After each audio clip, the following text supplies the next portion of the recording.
There we are. Aharon, thanks for joining me today. Thanks for having me. Yeah, I always enjoy catching up with you and appreciate your insights. It's one of the cool things about doing this show is I normally get a couple minutes before we go live to get caught up and pick brains and seeing where the world's going. And you're always gracious with your answers, so I appreciate that very much. It was fun. Yeah. All right. So we normally try to kind of take a step back and figure out how the heck you got to this point, because you have a pretty fascinating background, pretty fascinating career, fascinating outcomes with previous ventures. But I guess take us back to when you realized that tech was your thing. How about that? Let's start there. I have an interesting story there. I'm one of the first folks that I know that actually got to be what they wanted to be when they grew up. I just didn't realize how bad it was. So as a kid growing up, I wanted to be a Unix system administrator. How many kids wanted to administer Unix devices? And so I got to do that. One of my very first jobs was doing Unix admin work. I didn't realize, though, that all I would be doing is adding printers and users all day to Unix systems. So I would say that's like when I really first started tech. My entire career has been tech. I would say I wasn't running businesses. I was always like 30 levels down in the management structure of large companies, doing either IT or security or both. Did you prefer being down in the bowels and hands-on, and then I guess when was that pivot to when that light bulb moment kind of occurred and said, hey, I got something to say here? I wouldn't say I preferred it. I liked building products. And if this was a serial thing that I've noticed in my history, is I would work for a company, build a product, and then get yelled at. And so now I'm just doing it, but in my own companies. Yeah. What made me realize that I needed to become an entrepreneur was the birth of my son. So my son was born with a very severe heart defect. He was born with something called hypoplastic left heart syndrome, and he was born with half a heart. And so that really taught me a ton about how short life is and how we only have one of these things. And I was working for a large financial institution doing cybersecurity, looking at my 401k every month to hopefully someday retire. And then that really taught me that the entire system was set up for me to hope that I get old someday. To finally enjoy my life. And I wanted to be able to enjoy my life now because life is so fleeting. My son showed me that, and that had me start to take all the risks I needed to be able to live my life and create products. Wow, that's powerful. I mean, to have that, experience, that clarity, and that sets you on this path is pretty. It's pretty incredible. So what was the first idea? What was the first, taking, step off the ledge opportunity for you? The first idea that had me leave the man was a cyber threat intelligence product, so far out of the MSP space and what MSPs even talk about today. But myself and my team built a cyber threat intelligence solution that was used by all the the major banks. When it comes to the success of the product was very successful. I just was not feeling fulfilled in my product creation venture, and moved on from that idea. Wow, what was about it? What about it wasn't, I guess, fulfilling? I mean, because it sounds like you're doing some pretty incredible things and solving some pretty, interesting challenges. But what about it was just not doing it for you? I was a member of threat intelligence sharing communities in the financial services industry. And what I found out was that most of the members there weren't large banks. Large banks were like 5 to 10% of the member base, and the other 90% were regional and community banks, and they didn't have the means or the funds to purchase the products needed to do what I was building. And so then that showed me that that was reality. The large banks weren't reality. Everybody else was. And so I wanted to go do that and help the smaller companies. And that was the creation of Perch. Wow, that's so interesting. So I remember similar scenarios would be involved in the ISACs, or some forums, some groups, in the DC area, and these were more maybe federal government oriented groups versus just straight financial. But yeah, the vast majority of the folks that were in the room or on the calls, the morning breakfasts were the smaller guys. I guess they were there to learn, but they couldn't afford the solutions that the larger contractors, the prime contractors, the agencies, were buying or building, and so that's interesting. I think I had a very similar kind of light bulb moment early on with the development of ID Agent, because we were going after, our customer base was federal and DoD and large states and enterprise, but then we had pivoted into the MSP space, and partly like not knowing what we're getting ourselves into, but understanding that there's, very immature slice of the marketplace that needed to be served. And so it took us a while to figure it out. Enterprise. Yeah. I just like down market because it's real. It's like real business. Think of enterprise, large companies, say Fortune 500. They don't buy things or necessarily do things because it provides them value. They buy things and do things because they have a project for it. And how do you build a product to ensure that your customers have a project for it? It's easier and more fulfilling to build a product because someone values it. And that's what occurs outside of Fortune 500. Yeah, I'd love here. I'm going to pop up Mark's comment here because I think this is so spot on, right? Cybersecurity property line. I mean, that is absolutely spot on there. So thanks, Mark. So you had this moment, this realization, call it aha, or kind of a pivot in mission or mandate, but then you went down the path of creating a really interesting and really awesome company called Perch. So take us through that process. And by the way, hey Mark.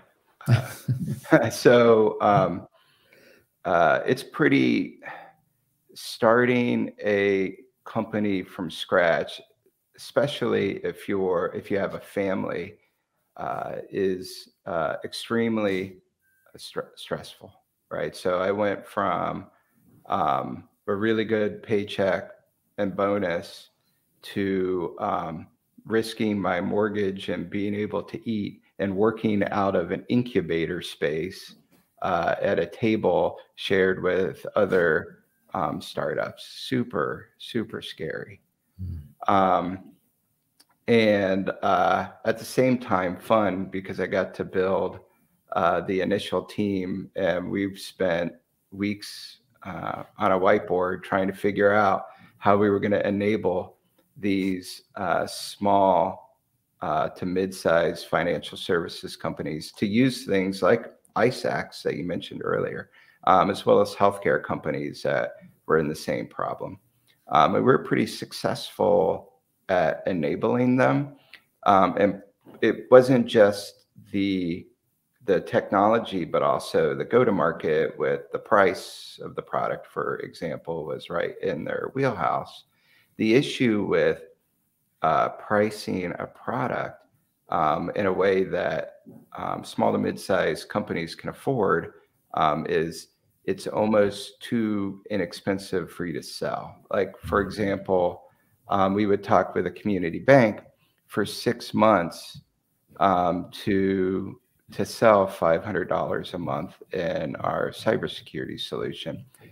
It would take us years to recuperate the sales costs to do that. And then that was our pivot to when we learned about MSPs at Perch about 2 years in. That was our pivot to the MSP space, and we never looked back. Yeah, so many just awesome parallels.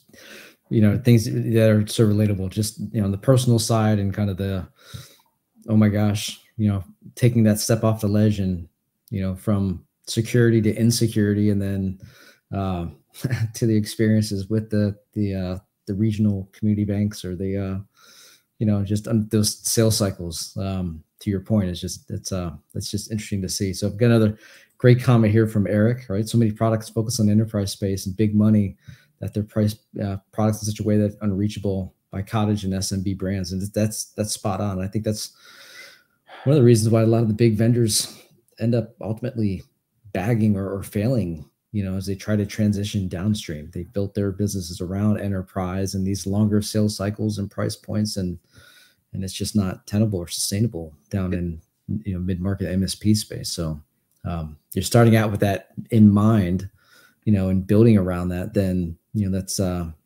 hallmark of success. And so the early days, you got the whiteboard going on, you got the team trying to figure it out. And, you know, I guess is there any moment that stands out in your mind where he's like, man, not just we're onto something, but you're starting to get really good traction or velocity? When revenue becomes predictable, that's when you really have the traction. And I would say within 6 to 12 months of doing business with MSPs. And it was so much fun. It made me want to do it again after Perch, because I've spent my entire career in the enterprise where everything was so project focused that it was so exciting to be able to do something that made people actually happy. And even to today, I'm running around the business saying, who are you going to make happy today? Who are you going to make happy? Because I'm still trying to wear off that project side. You know, what's great is that the way you came into the marketplace, and you're taking a seemingly, I mean, you're taking a complex challenge, complex topic, complex conversation, right? And you're translating it down to the marketplace that, you know, I always talk about this maturity curve, right? This cybersecurity maturity curve in the MSP space. And you guys did, in my opinion, kind of arm's length, you know, looking at you guys did, maybe just started with the branding, kind of the feel, but you guys, I think, did a heck of a job in that education, you know, side of things, and making it relatable, understandable, and then building out a solution that allowed, you know, it was built, you know, for the sophisticated, but it also allowed, you know, at the time when you have just a lot of people, a lot of MSPs, you know, adding that next S in their MSSP, you know, tag, you made it very, I think, understandable. And I think I assume that's one of the reasons why you guys grew so well, is that not just it was a great product, but it was the education that went along with it. None of the stuff I do, I think, is complex. When I'm sitting around thinking of product ideas, I'm always trying to figure out how can I make the simplest product? Because the last thing I want to do is stress out over complexity. However, I will say that cybersecurity is not complex. The complexities behind it are probably brought to us by academia trying to justify research funding, and large enterprise trying to justify why a cybersecurity team needs to be 5,000 people in size. We do a lot more complex things in IT than we did in cybersecurity. Like, look at a TCP/IP packet. Like, that's really complex. But no one's sitting around talking about how hard networking is, because it's not cool to set up an academia research center around TCP/IP packets. Nor do they have teams of enterprise folks building them by hand. So we simply don't talk about it. Cybersecurity is easy, just like browsing the web is easy, and that's the approach that we took. Someone else mentioned that I really liked Eric's thing about the pricing again. And then Mark kind of touched on it a bit. The enterprise folks with the expensive products trying to move down market, and the products are too expensive, that doesn't just hurt the consumer, it also hurts startups. Right? The startups are driven to get to revenue so quickly that they have to sell to the large companies, because the investors don't understand the business or technology. They understand the financials. And so if you're not bringing in a lot of revenue quickly, no matter how awesome your product is, it means it's not working and that people don't like it. And so startups are de-incentivized to charge, just a couple $100 a month because they go out of business.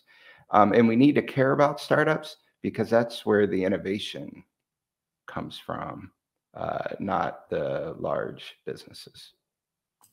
Agreed. So you've been a victim of my dog busting open my door here and interrupting our show here. So this is a show first. I apologize, but yeah, you're absolutely spot on about these pressures. I think Mark made another comment about the VC pressure and just going down that path into velocity and not having that understanding. That's a whole nother, I guess, show or topic that we can go down rabbit holes with. But yeah, it's definitely a challenge, because that definitely stifles innovation and it hurts the industry ultimately. So I'm like, so we can go way down that rabbit hole. So you had did great things with Perch, and then ultimately ended up selling that to ConnectWise. And I know you're there for a little bit, and then I guess had another light bulb moment, or so let's kind of transition to where you are today with Rewst. So how did Rewst come about? I have some maybe assumptions, but how did Rewst come about in solving these really interesting problems you guys are solving these days? So RPA isn't new. A lot of the technologies that MSPs use come from the enterprise. And my background prior to Perch was something called security automation.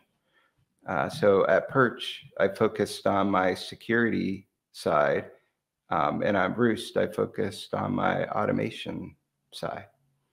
And inside of automation, we were using RPAs 10 plus years ago in the enterprise, but still not in the MSP space.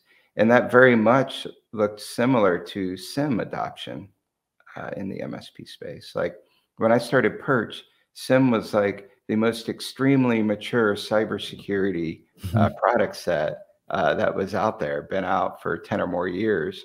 and had yet to really penetrate the MSP space. The same thing, and I'm noticing the same exact pattern with automation in the MSP space. I happen to have experience in the automation space, so why not try to go build it? And it's something that interests me and I have fun with. And so that I want to be just like my whole thought process of why starting a startup, which is why wait until you're old to be happy with your life. I'm going to go do automation now and be happy now with what I'm doing. And so that had me go start Rewst. Wow. So I love just kind of your approach, just on life, but just how to approach just the short time we have, to your point, on this earth, and going out and solving problems and doing things that make you happy. It's awesome. So what I think is cool, I was telling you just before we jumped on, is that I've seen you guys come on the scene and kind of heard about, RPA. I mean, knew about RPA, but heard you guys are coming in and kind of tackling these problems. And so I guess like any, good interview, I went out and started doing some more research. And to your point, the simplicity, what I love, there's a video up on YouTube that essentially an onboarding. It's just taking somebody through how you would normally onboard an employee, right? First, you're going out to the PAX 8 and you're checking if you have licensing, and then you're looking at your Duo, and I forget the list, but it was so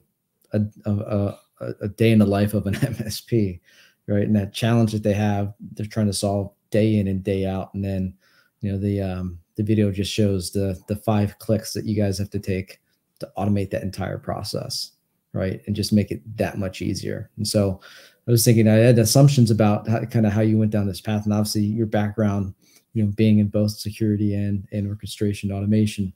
But, I imagine because you were solving complex challenges, making it easy, but then it's creating a lot of noise, right? It's creating a lot more work, and that there's the opportunity to simplify things. So I think I was kind of tracking how you got to this point, but I guess take us through, some of the use cases with Rewst and how you see this having an impact on the MSPs.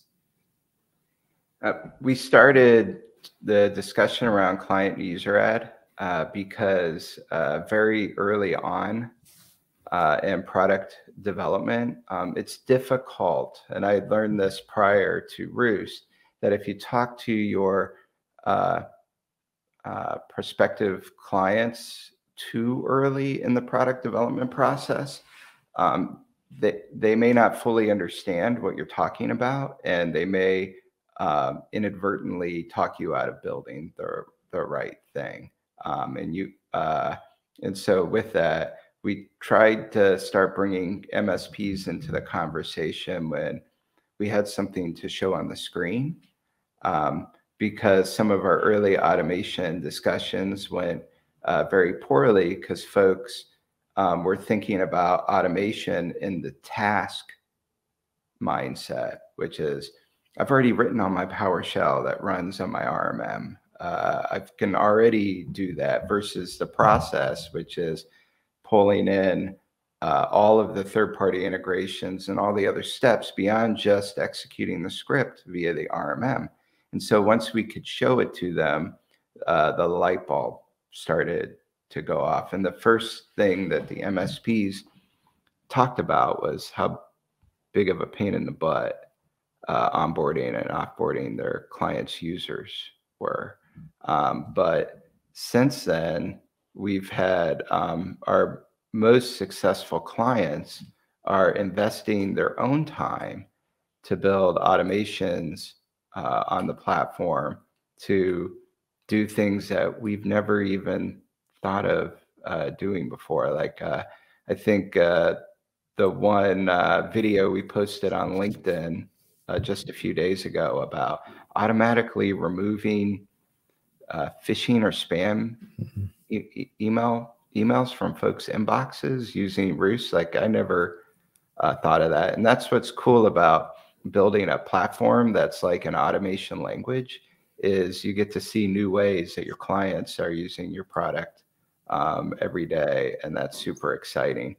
The one recommendation I make is the more effort you put into automating, the more time, the more value, the more process stability you'll have, the less errors you're making will come to you. Just like the more time you spend onboarding one of your MSP clients, the better the long-term engagement will be. The more time you spend trying to better your business's process, the more money you'll save in the long run. Yeah, no, that's yeah, so spot on. I'll jump to a question that Ian has here real quick. Let me pop this one up. It says, a relatively young vendor in MSP space, how do you balance your go-to-market efforts and investments between leveraging larger disty and indirect resellers and your own demand gen or direct selling? Yeah, kind of a big question there, but any thoughts around that? I like to, at least initially, let's say the first 3, 6, 12 months, I would focus not on disty or resellers, and just focus on selling directly to who your customer is, because you're still trying to figure out how to sell it. If you can't sell it, the disties aren't going to be able to sell it. And so once you get really good at describing the value of your product in a way that the opportunity can understand, then you start engaging the resellers and disties, and so you can teach them how to do it. And even that, I am so wanting to be in control of our own destiny. Just because you have a distributor selling something for you doesn't mean you can't be on the call with them, trying to be in a support fashion to make sure they're successful. One of the early things I learned about business is there's no part of your business that's more important than the other part of the business. Like if you're extremely focused on the tech and not on the sales, then you will flounder. If you're too focused on the sales and not on the tech, you'll flounder. So trying to have an equal focus. I'm not going to rely completely on distributors as a startup. And if I do, I'm going to help enable them, maybe even put my own team on the call to make sure they're successful. Yeah, very smart. I think I couldn't agree with you more that especially early days, and it's challenged when you get to scale, but the early days, just having that, that close interaction with the customers, right? It helps you obviously product roadmap, it's relationship, it helps with pivot, and what's cool to your point, right? You build a platform where it's almost going back to like the old, I don't know why Xenos is like coming into my head, and maybe because they were based out of Annapolis, but old open source days where it's about the product, but it's about to be making it open and then encouraging the community to come in and build solutions. And so it's not a one-to-one, but you have a platform where people are coming in and doing some pretty cool things. And I saw one of the press releases that were out there. We talked about just different areas you guys could explore, or you might be on roadmap now, and some of it was around billing, automation, reconciliation. And so you think about what you could automate and the problems that you can solve with this type of solution. It's pretty mind-boggling, right? And then I promised I promised myself I wasn't going to go down this whole chat GPT thing, but what you guys have built is it's a platform to, I'm trying to come up with like a nice little soundbite, but it's really could revolutionize the MSP's business, I think front to back. You mentioned ChatGPT, so let me talk about AI for a second. Damn it. That's what keeps me up at night, because what keeps me up at night is industry distractions. Yeah. Now, there are places where AI works great and will continue to improve there. Um, a good test on whether or not AI will be good at something is whether or not human intelligence has mastered it first. And it's at so many times, I really saw this in the cybersecurity space 3 to 5 years ago. This whole onslaught of AI tools. And I'm sitting here thinking, like, humans don't even know how to do this. How are they training machines how to do this? And so when we get these industry distractions, like what keeps me up at night is potentially customer demand to go build something that is only to meet their demand and not to actually provide them value. So a good test is if there's no human intelligence, you can't do artificial intelligence. And right now in the automation space, until we're perfect at being able to describe all the automations we need, we shouldn't dabble in AI. Once we understand how to build automations really quickly, really easily, anyone we could ever imagine, you better believe I'm jumping into AI head first and getting that into the platform. Yeah, I couldn't agree with you more. I mean, you have to temper the distraction. There's, looking into it and looking at ways it could be levered, but then, that's kind of a side project, right? And to your point, it's like, don't get distracted from the core. And, what you guys, it's just, yeah, I agree. Maybe there's probably somebody internally at Channel Program who I say, don't get distracted too much. Hopefully he's watching this because I know he wants to go down that whole process. But anyway, I better put these up here real quick. And I think Ashley's got a couple jokes here, right? Aaron knows the importance of automation's no yoke, and then followed up with, might even say he's cracking the code of RPA value for MSPs. And so, well played. Thank you very much. We've got another message from Eric as well. The opportunity for brand to add value and bring brand awareness around your product without selling to large audiences has never been more within reach. I totally agree. And no longer need DIST or define PMF or scale. So I think Eric's got a certain feeling about that. There we go. Any more comments here? So looking forward, right? I mean, you guys have, again, just a wonderful platform. And I think just the value and the impact that you're going to have on the community moving forward is just, I think it's going to be immense. So what does Rewst look like in a year from now or 2 years from now? What's the future hold for you? I mean, it's hard. It's not fair to ask that question when you've got so many amazing things in the short term that you're going to have to conquer. But like, what do you guys look like in a year or 2 years from now? Probably completely different. And startup speed, I feel like 1 week is 1 month. And we've got a couple large, unannounced, unreleased changes to the company and changes to the product that we'll be announcing and releasing over the coming months. For a pivot that we started maybe 4 months ago on the platform. When we initially went to market, we thought no one would want to automate anything, that they'd want us to do it. And 90+% of our users want to be the ones doing it. And so we've been spending all our time enabling now our clients to build automations. And so there's changes that we're making within the company to help enable our users that we'll be announcing over the coming month or two. And then some product features that are very large as well. So I'm hoping that we look completely different. Now, the culture, I want to remain the same.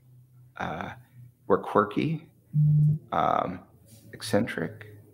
If you work with my team, what we call the ROC, or the Robotic Operations Center.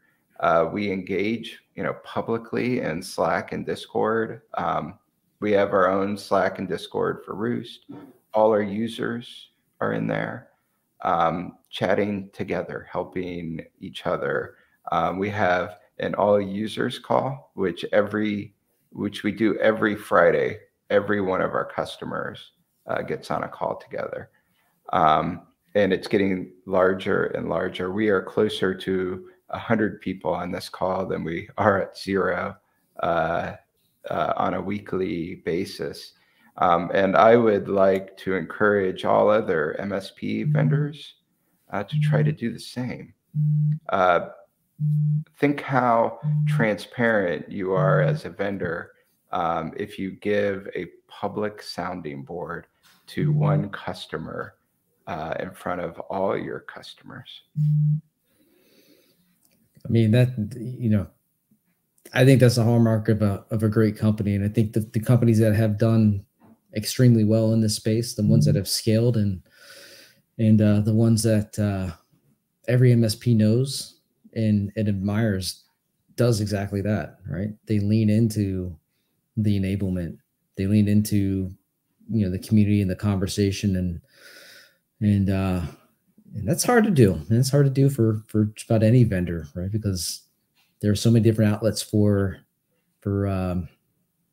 commentary. I'm just about to say complaint, the Reddits of the world. But if you create forums that encourages the dialogue, then you had a lot of that off of the past. And I think that's one of the biggest issues with vendors these days, right? Is that especially as they're scaling. We talked about that earlier, right? As you scale, sometimes it's harder to know the customer on the other end of the line personally and have that relationship. But if you build this type of community and collaboration early on, right, then that kind of brings them into the fold, right? And they're helping to shape their roadmap, and it becomes a very, symbiotic relationship. So that's well done. I think more vendors should take note of that and lean into it, because I think that's, again, a hallmark of a great company. So I want to be respectful of your time. You've been very gracious to take us through kind of the past, the present, and the future here. Any parting words for the audience? Any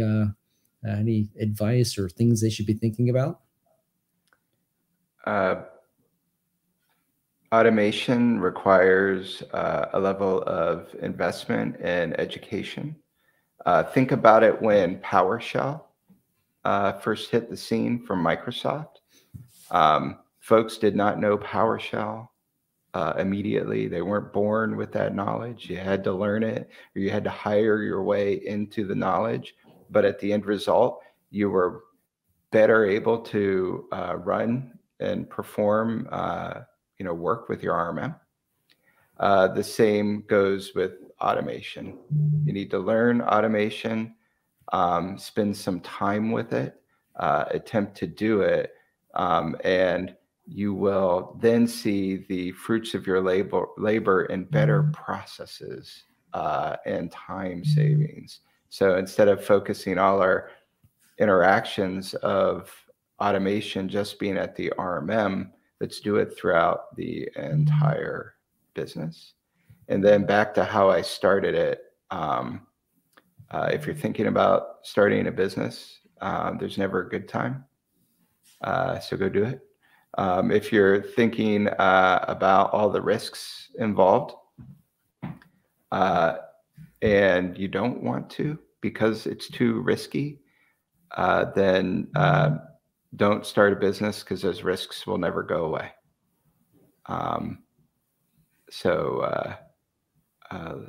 Try to be happy and live life, and then eat some Skyline chili, as Mark Clancy mentioned. Yeah, I guess I'm out of the loop on this one. So Mark's Skyline chili questions.